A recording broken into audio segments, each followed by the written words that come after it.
All right, guys, welcome back. I have something exciting this week that I've been looking forward to doing, but I had to show y'all something that really surprised me. This one came off of Amazon, like most of them do, and it arrived like this in an Amazon box. No issues at all. Very normal. But this is what really surprised me.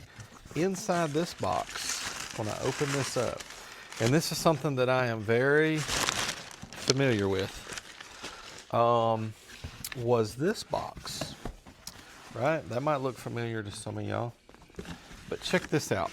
And I wanted to show the two boxes because this was something that happened before it was ever put in that other box. But I noticed instantly that this box, it was soft on this whole corner. You can see, maybe you can, yeah, you can see the discoloration there where it was wet at one time.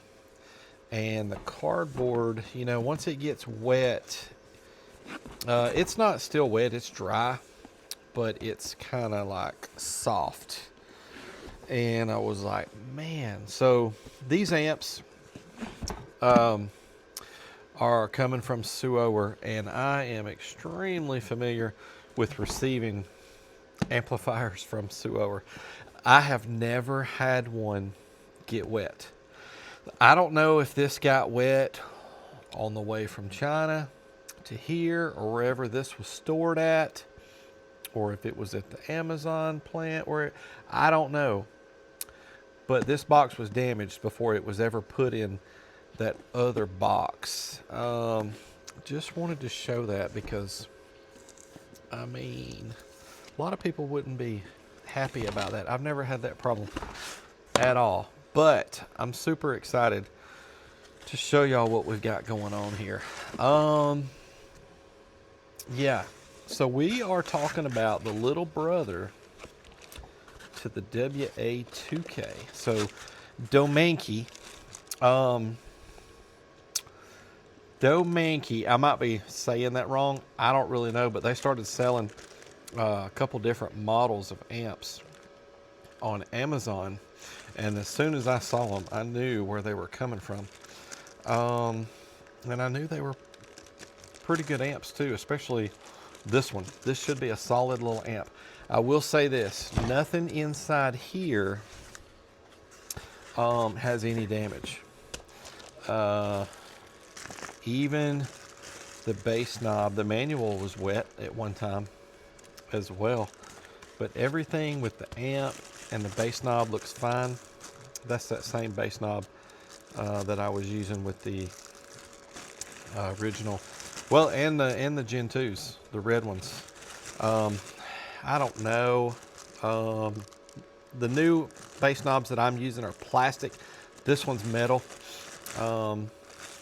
I don't know. It's kind of a toss-up to me on which one of those I like better. I do like this one. I would have never changed if that wouldn't have been orange. It just don't match.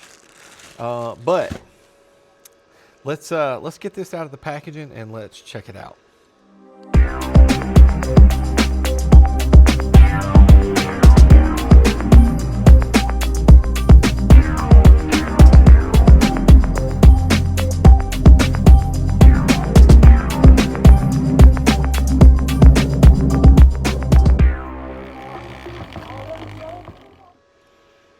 All right, guys. Let's check it out. So, if I would have come out with this particular amp, this would be known as the WA 1.5K, which, to be honest, guys, is a good size amp for stock electrical, even a little stout for stock electrical, to be honest.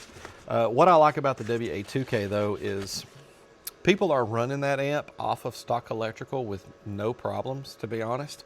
But if you do some upgrades, then you will get even more out of it, and get you up there into a range where you can really You can get loud. That particular amp is putting out 2,400 watts. This ain't gonna be no slouch. I've never even tried this amp, but I'll just tell you already right now, I know it's gonna do a good job and it's gonna put out good power. I think that's a slick looking amp, honestly. So it's the same 4 gauge power and ground. That remote is a little bit smaller, looks like 8 gauge. That might actually be 6 on that remote. So we're talking about the Domanki BP-1500.1D, 1500 watts, Class D, monoblock.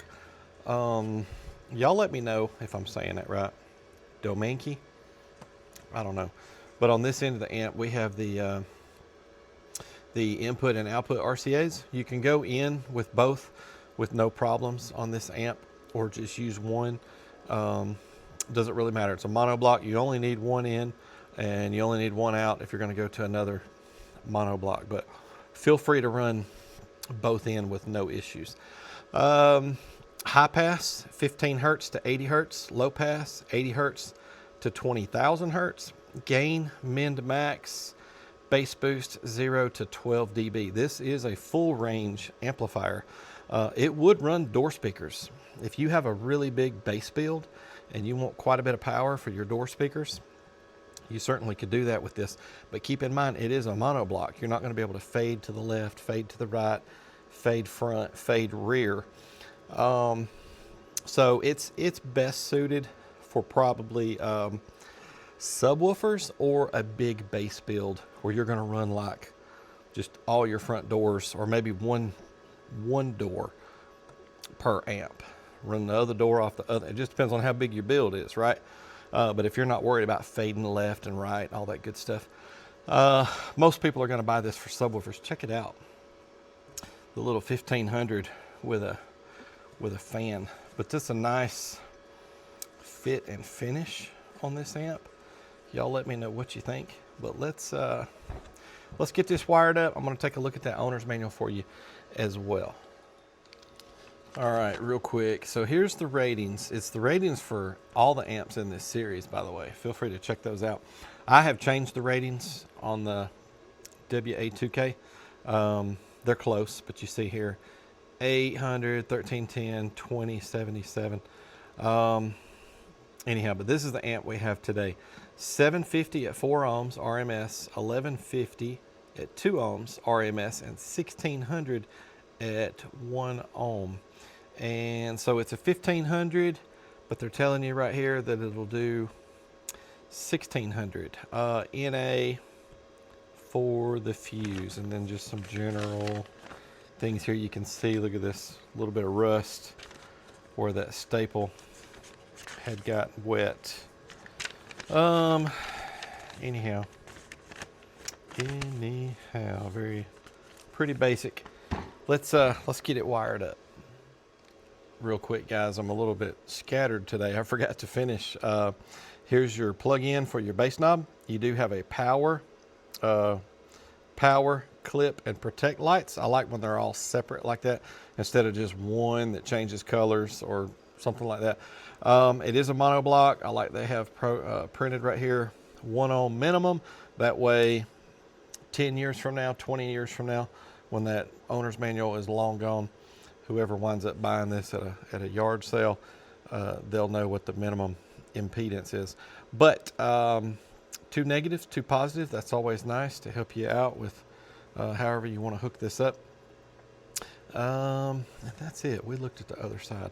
But yeah, I forgot to continue with talking about what's on the end right there. But I am fixing to set these the way that I always set them. You know what? I'll do this on camera because I don't hardly ever do it. I'm gonna go all the way down with the high pass, all the way up with the low pass.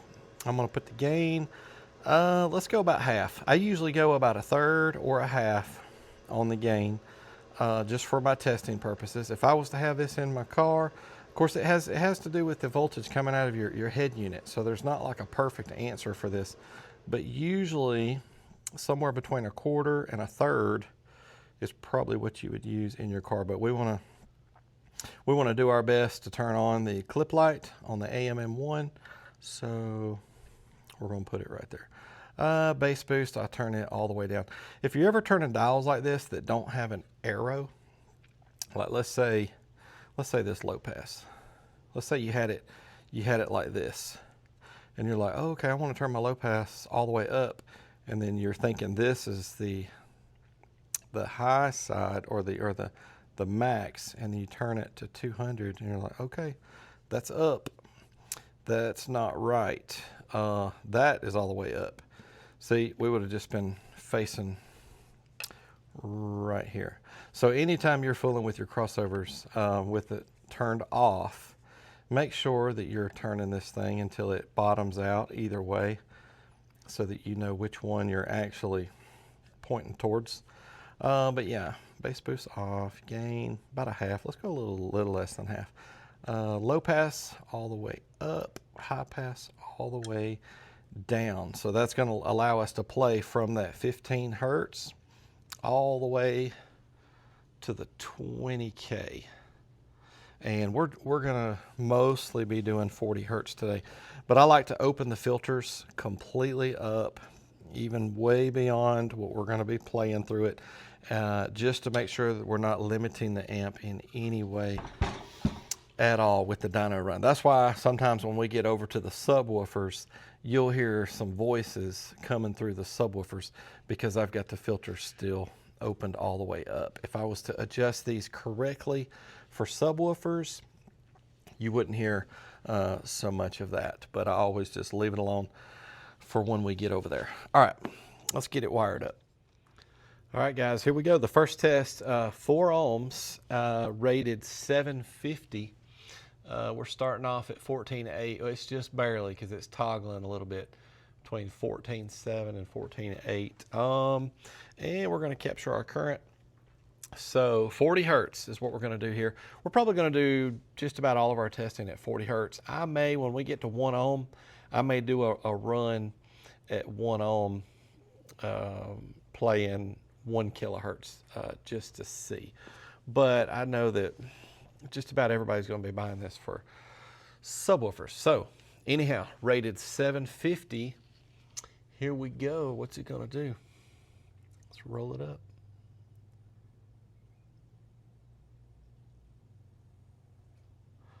Ooh, 709.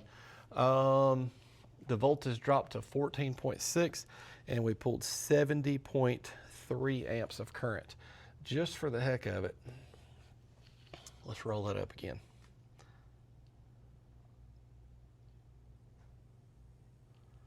Yep, 708. Okay, so it's a little bit under there on that one. So anyhow, let's do dynamic. All right, dynamic at 4 ohms, rated 750. 714. All right. I wonder if I need to bump the gain up a little bit. I need to go back and watch the video and see if the clip light turned on that other run, just a sine wave, 40 hertz at 4 ohms, where it did, what, 708 or 709?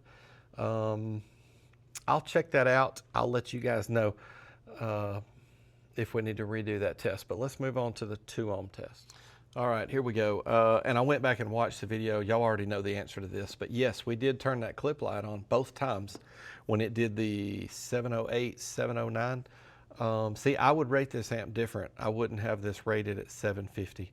I would rate this at 600 or 700 for that run, and make sure that we hit our number. Anyhow, 2 ohms rated, I'm looking at the manual here, 1150, starting off at 14.8 and capturing our current. 40 hertz, 2 ohms, rated 1150. What's it going to do? Let's find out. 1210, the voltage dropped to 14.5, and we pulled 132.7 amps of current. All right, see, that was a good good solid run there. It hit the number on that one. Let's do 2 ohms dynamic. All right, 2 ohms dynamic, rated 1150. What's it gonna do? Nice. 1320. Good deal. Wow, that's some good power. That is some good power. She's performing well now. Yeah, I would just change that rating for the 4 ohms, but so far, stout little amp. Think about this. Think about if you've got this wired to 1 in your vehicle, and when you consider rise, you know, getting that kind of power in your vehicle, that's enough to need, I don't know, on music, you'd be fine. You'd never notice the difference probably, but technically that's in a ballpark where you would benefit from a little bit of electrical. And what I mean from that is maybe just either a really good battery, like an excess power battery in place of where your regular battery goes, or adding a second battery to the back. There's lots of options as far as adding second batteries now. AGMs, lithiums, different things. Always have good wire, no matter what. Like we're using all really good wire here today, but nothing major. Just because we say stock electrical and need upgrades, that don't mean you need a high output alternator and all of that just yet. But anyhow, let's move on to the good stuff. 1 ohm. Let's find out what she does at 1 ohm. All right, guys, 1 ohm, rated 1600 watts. Let's find out. 40 hertz, rated 1600. Here we go. Let's roll it up. Nice. 1917, the voltage dropped to 14.3, and the current draw was 232.8. Wow. All right, so that's some pretty stout power on this side of the amp and on this side of the amp. That is some strong power. Yeah, I had a feeling this was going to be a good amp. I would just change that rating. I didn't like the ratings for the 2K either. Those weird, what is it, 13, 10, 20, 77. I don't know. I don't like that. But I have lots of experience with these amps. Actually, no, not the 3K, but the 2, the 5, and the 8. I have all of those amps.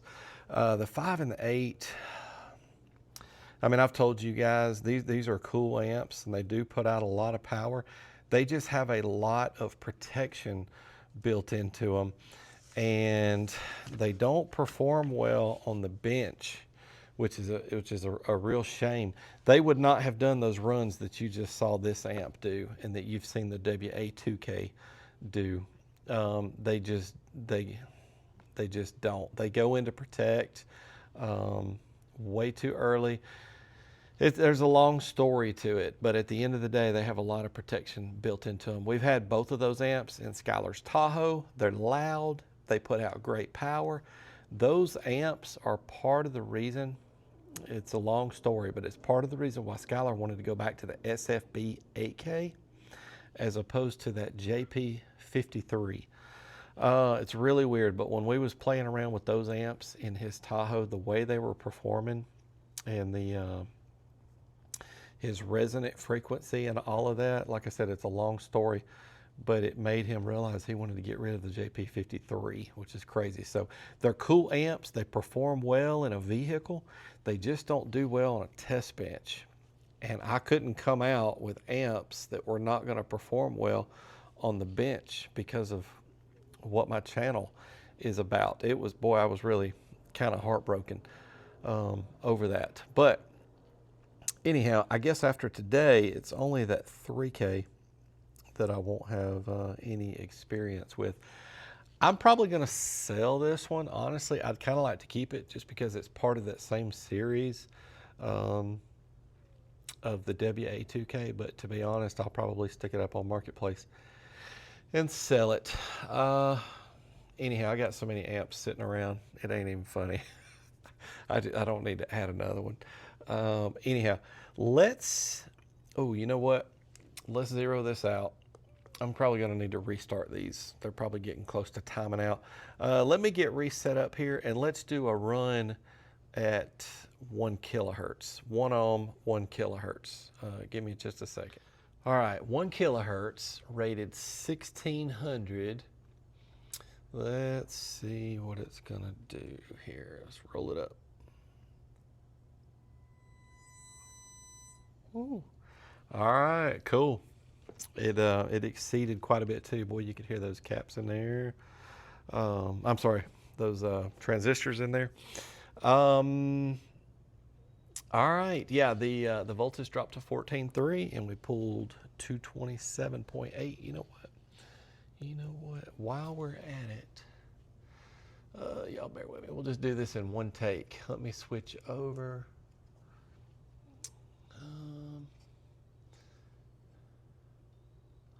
Okay, here we go. Let's do burst. 1K burst at 1 ohm, rated 1600. Oh, nice. Guys, look at that. 2385. What? Just for the heck of it. I want to do that again. 2385.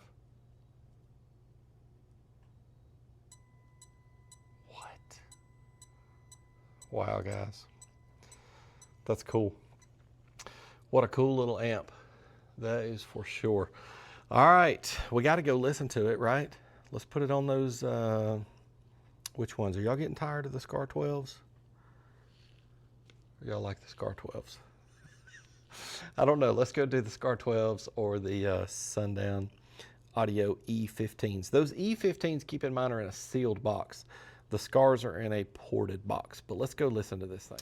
All right, guys, here we go. We're hooked up to the SCAR 12s. Anytime we're on the purple wires, we're on the SCARs. If these red wires was over here on these distribution blocks, we would be on the Sundowns. Boy, I need a sponsor for some subs, don't I? I'm giving SCAR an enormous amount of I don't know, credit here for talking about their 12s all the time. Anyhow, I like those because they're entry level. I think they're pretty representative of maybe the average type of entry level subs that somebody might have. Anyhow, I know y'all are tired of hearing me talking. Let's get to the good stuff. Let's play some music. Here we go.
Wow, guys, what a good performer. I had a feeling it was gonna be.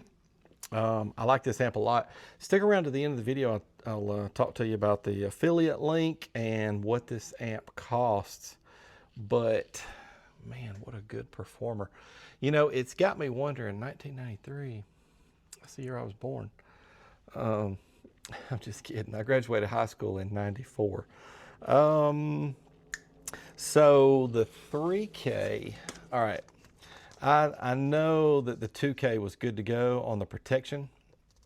Just pretty average protection that we see these days. That 5 and 8K have a lot of extra protection. We're starting to see that out of some of the